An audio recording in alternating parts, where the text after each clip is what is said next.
Hi, today I'd like to share with you a productivity strategy that has helped me stay productive. It's called the 1-3-5 rule. Now, what I'm sharing with you is what's worked for me. One size does not fit all. So, everybody wants to be productive. We have long to do lists, and at the end of the day, there are times we work so hard and we've realized at the end of the day, we feel, but I didn't achieve much. So this is one tool that has helped me. Maybe this will help you. Maybe another tool works for you. So I'm just sharing it just in case it helps you. So what does it mean by the 1-3-5 rule? Now, this is planning your day ahead using this rule. It could be, some people do it at night for the next day. I prefer to do it in the morning before I begin the day.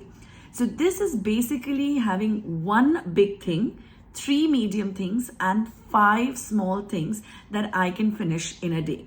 Okay, if I take too many big things, then I may not be able to finish. We would have all heard of a story about the rocks. So if you have a jar and you have stones, you have pebbles, you have sand to put it in, if you fill it with sand and then you put the pebbles, you will not have place to keep the big rocks. But instead, if you put the big rocks first, then the pebbles will seep in and the sand will seep into everything, and you'll be able to fill everything in one jar.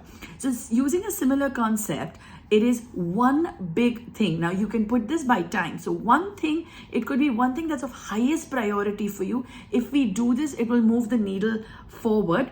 Or it could be something is a task that's taking you long. So if you're taking in terms of time, one thing would be something that takes you an hour to finish. 3 medium things would be things that take you anywhere from 20 to 25 minutes to finish, and they are also important but less priority than the one big thing. And 5 small things are things that would take you roughly 5 minutes each to finish, but they're also important.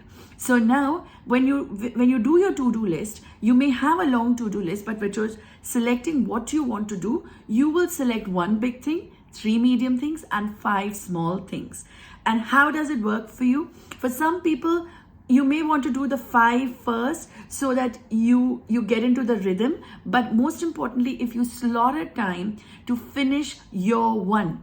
Now, everybody has different productive time. Some people work best in the morning. Some people work best in the afternoon. Find out the best time that you work and put that one thing there. I like to do my one in the morning, and I generally don't book meetings before 10:30, 11 in the morning, so that when I wake up, I can finish that one thing that I've prioritized for myself. Unless it's a meeting that's going to happen later in the day. But if it is something that I'm going to do it by myself, I will put it in the morning. And if you have 2 things for 1 hour each, then you could even put a one which is most important, that if something else comes, you can't shuffle as the one item. And in 3, maybe there's a big task that you can't finish, but you want to do part of the task so that you're doing it over a few days and finishing it. You could put those in 3 as well. So how do you use the 1-3-5 method? You can search for it on Google. There are apps available for it. So if you're on Apple, what I use is a Rocket 135 is an app. It's a free app for iPhone users. And if you are on Android, you will find it as 1-3-5 rule itself. You can use these apps to plan your day ahead, and wishing you all a productive day, a productive life ahead.